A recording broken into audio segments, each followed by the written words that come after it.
Countable nouns, जे nouns आपल्याला 1, 2, 3 मध्ये मोजता येतात किंवा नंबर्समध्ये मोजता येतात, अशा नाउनच्या आधी ॲडजेक्टिव्ह म्हणून फ्यू वापरतात. कारण की little, a little, few, a few, the few हे सगळे ॲडजेक्टिव्हज आहेत, विशेषणाचे प्रकार आहेत ते. म्हणजे लिटिल एक विशेषणच आहे, फ्यू पण विशेषणच आहे. मागच्या तासाला आपण पाहिल्याप्रमाणे लिटिलचा उपयोग आपण कशासाठी करतो की ज्या गोष्टी मोजता येत नाहीत. The things which are not counted in numbers, before those things we have to use their little, a little or the little. आपण मागच्या तासामध्ये हे सगळे उदाहरणं पाहिलेले आहेत. आता आपण फक्त फ्यूचे उदाहरण बघायचे. ठीक आहे, फ्यूचा अर्थ आपल्याला कळला कमी किंवा काउंटेबल नाउनच्या आधी त्याला वापरतात हे आपल्याला हे आपल्याला समजलं. एक उदाहरण पाहिल्यानंतर तुम्हाला कळेल. Example number 1.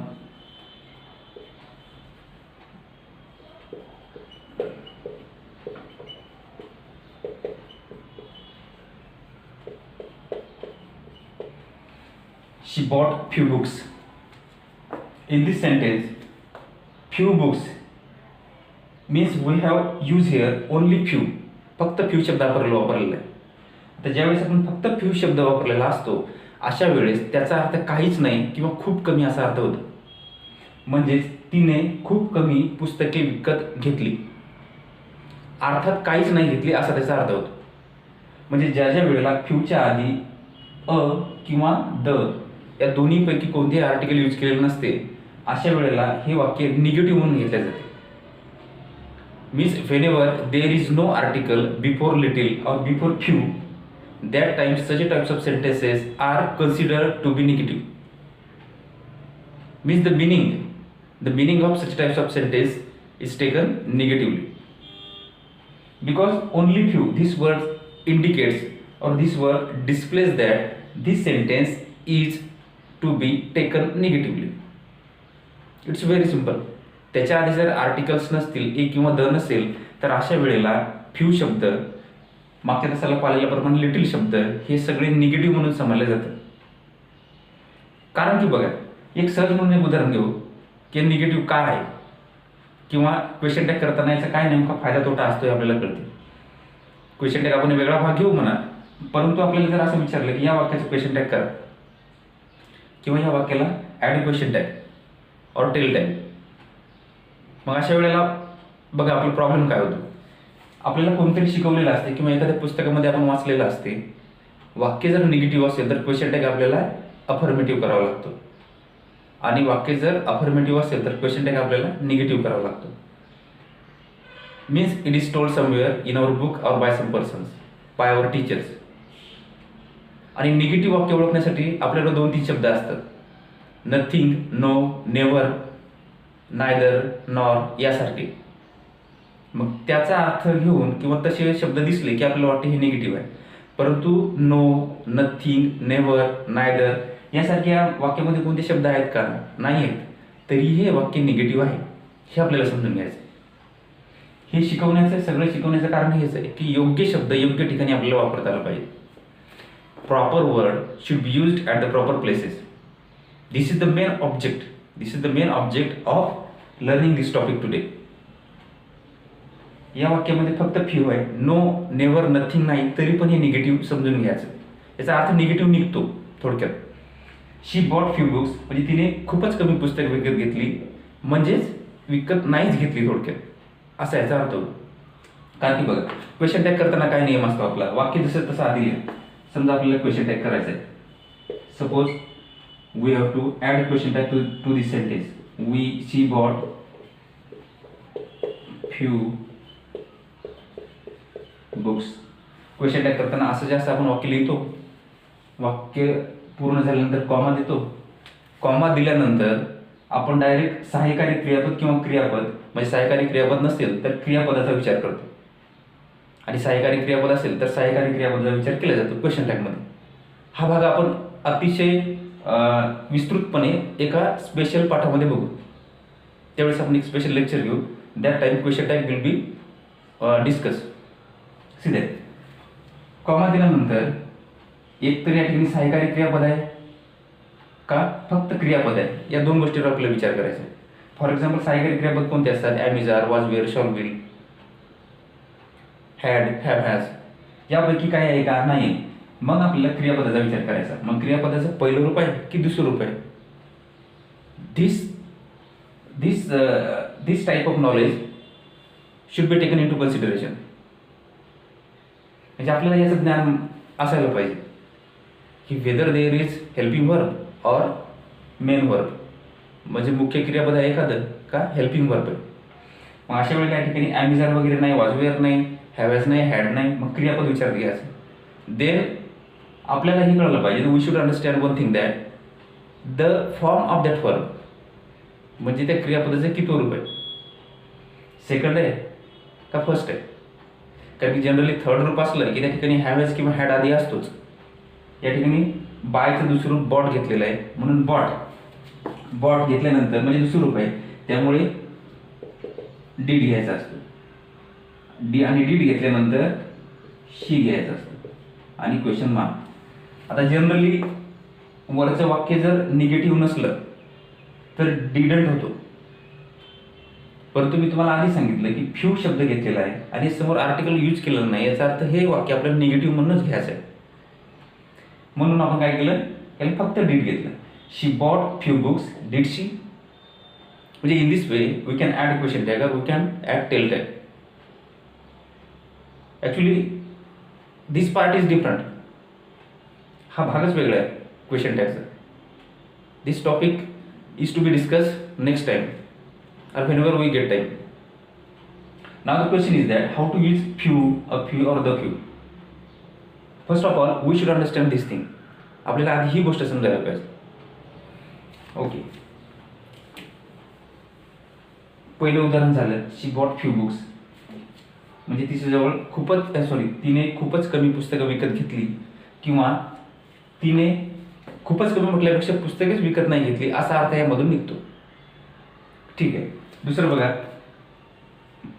I have few ideas. I have few ideas म्हणजे माझ्याकडे थोड्याशा कल्पना आहेत. आय हॅव फ्यू आयडियाज, माझ्याकडे थोड्याशा कल्पना आहेत. म्हणजेच काय? माझ्याकडे कल्पनाच नाहीत, आयडियाज. म्हणजे माझ्याकडे दुसरे कोणते विचारच नाहीत, आयडियाज नाहीत, असा याचा अर्थ निघतो. दुसरं,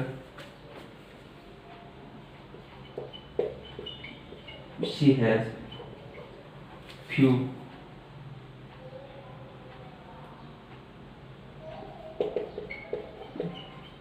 flowers. She has few flowers. Flower पण आपल्याला मोजता येतात, म्हणून या वाक्याचा अर्थ काय निघेल की तिच्याजवळ खूपच कमी फुले आहेत. ठीक आहे, खूपच कमीच म्हणजे याला निगेटिव्ह घ्यायचं. याचा अर्थच काय की तिच्याजवळ फुले नाहीत असा अर्थ गृहीत आहे याचा अशा वाक्याचा. ओके. दुसरं बघा,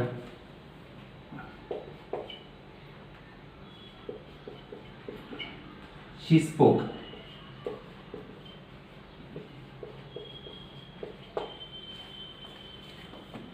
शी स्पोक फ्यू वर्ड्स.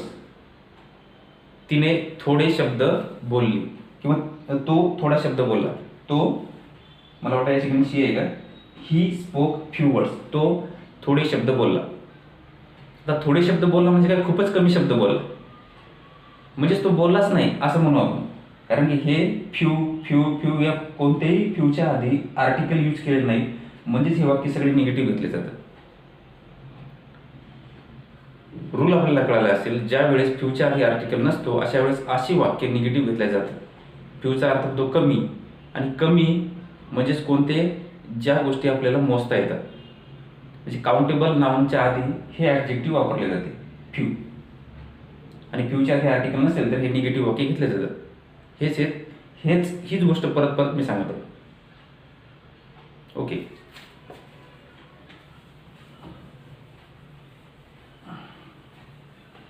फ्यूचा अर्थ आता आपल्याला कळाला असेल.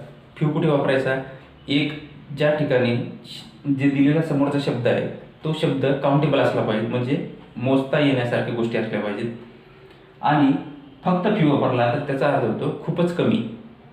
ठीक आहे. आता दुसरं बघू, अ फ्यू. फ्यूचं एक वाक्य घेऊ आपण. She has a few books to read. She has a few books to read. या वाक्याचा अर्थ होतो की तिच्याकडे थोडे पुस्तक आहेत. कशासाठी? वाचण्यासाठी. म्हणजे तिच्याकडे वाचण्यासाठी थोडे पुस्तके आहेत, थोडे आहेत.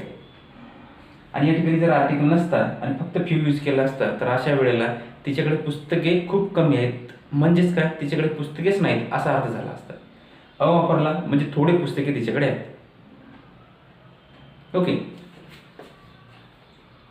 नंतर I have just seen a few birds.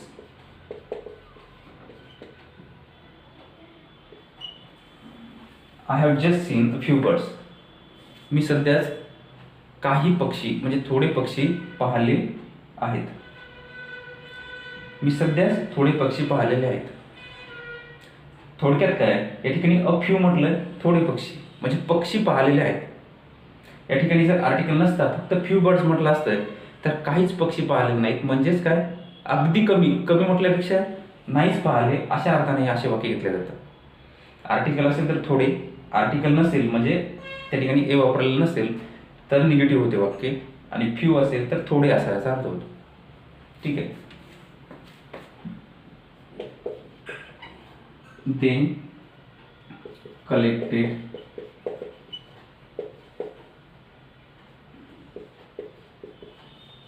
a few letters. They collected few letters. त्यांनी थोडे लेटर्स, थोडे पत्र, त्यांनी थोडे पत्र कलेक्ट केले, गोळा केले, जमा केले. म्हणजेच त्यांनी काही ना काही पत्र गोळा केले. अ फ्यूचा अर्थ असा होतो. ठीक आहे. आणखी example. She has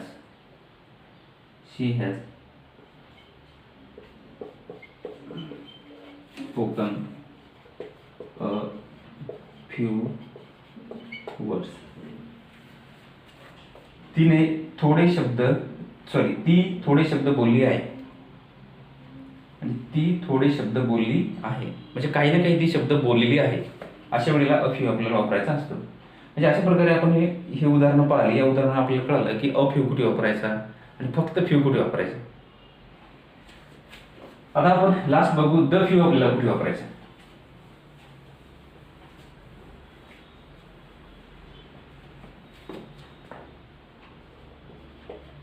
she has the few books written by Wordsworth.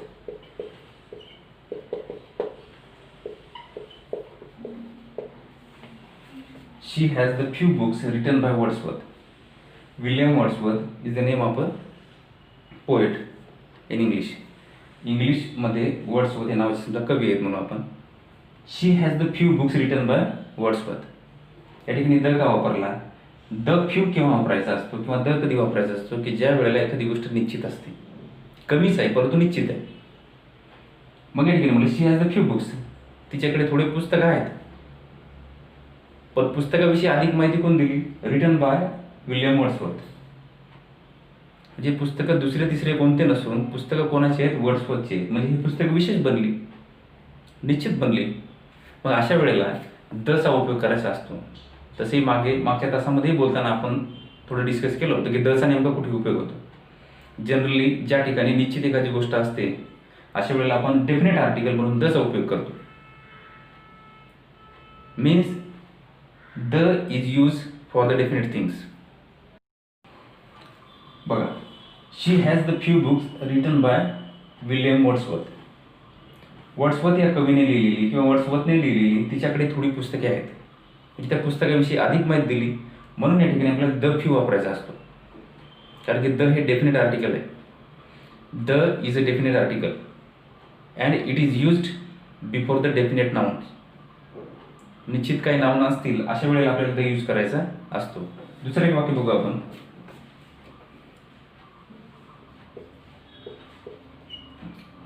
Ram sang the few lines by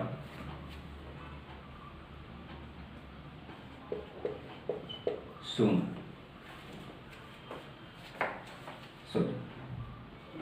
Sonu. Ram sang the few lines by Sonu. सोनूने लिहिलेल्या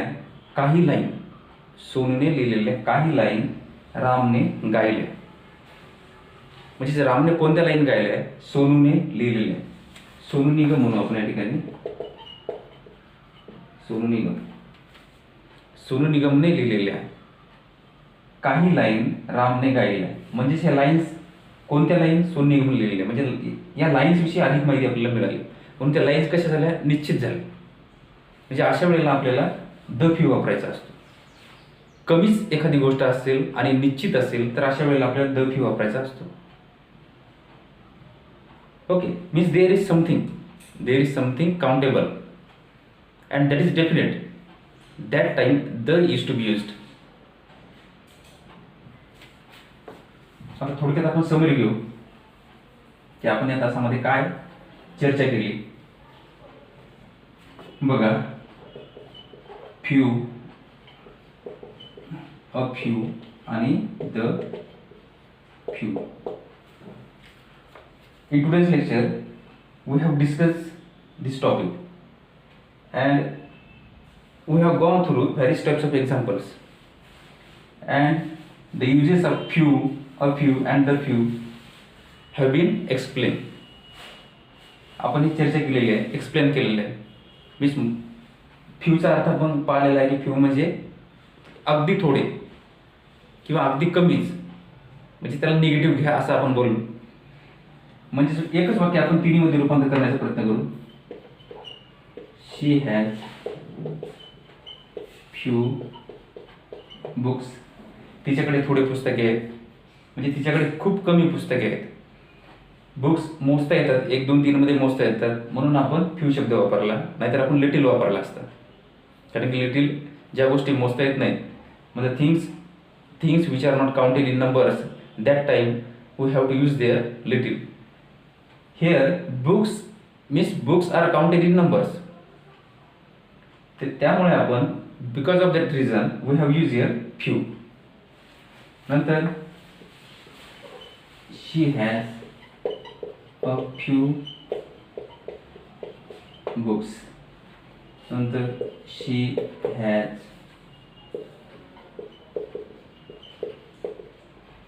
few books written by Tagore. ठीक, हे तिन्ही वाक्यामधला एकदा फरक तुम्हाला कळाला की तुम्हाला नेमकं कळलं की फ्यू, अ फ्यू आणि द फ्यू कुठे वापरायचं आपल्याला. Now pay attention, you have to pay attention, you have to look at the word carefully because this is the conclusion part of this lesson. She has few books. तिच्याकडे खूप कमी पुस्तके आहेत, अर्थात तिच्याकडे पुस्तके नाहीतच असं आपल्याला समजायचं आहे. She has a few books. तिच्याकडे थोडे पुस्तके आहेत, म्हणजे थोडे आहेत. नंतर she has the few books written by Tagore. तिच्याकडे थोडे पुस्तके आहेत, पण कोणी लिहिले? टागोर लिहिले. म्हणजे पुस्तके निश्चित बनतात, स्पेसिफिक बनतात, सामान्य नाहीत. बघा, हे 3 उदाहरणं आपण पाहिली. या 3 उदाहरणातून a few, few, the few याचा उपयोग कसा होतो हे अगदी स्पष्ट होते. She has few books. She has few books. तिच्याकडे खूप कमी पुस्तके आहेत, अर्थात पुस्तके नाहीतच असा अर्थ आपल्याला घ्यायचा, निगेटिव्ह घ्यायचा. She has a few books. तिच्याकडे थोडे पुस्तके आहेत. She has the few books written by Tagore. तिच्याकडे थोडे पुस्तके आणि ते पुस्तके कोणी लिहिली आहेत? टागोरने लिहिली आहेत, रवींद्रनाथ टागोरने लिहिली आहेत. म्हणजे आपल्याला हे तिन्ही शब्द कुठे वापरतात हे समजलं असेल. तरी तुमचे कोणते प्रॉब्लेम असतील तर कमेंट बॉक्समध्ये तुम्ही तुमचे प्रॉब्लेम टाईप करू शकता. मला जसाही वेळ मिळेल आणि मला जसाही तुमचा प्रश्न दिसेल अशा वेळेला मी त्याला उत्तर देण्याचा प्रयत्न करेन. I will try my best to reply your questions. Okay, in this way we have discuss this topic today.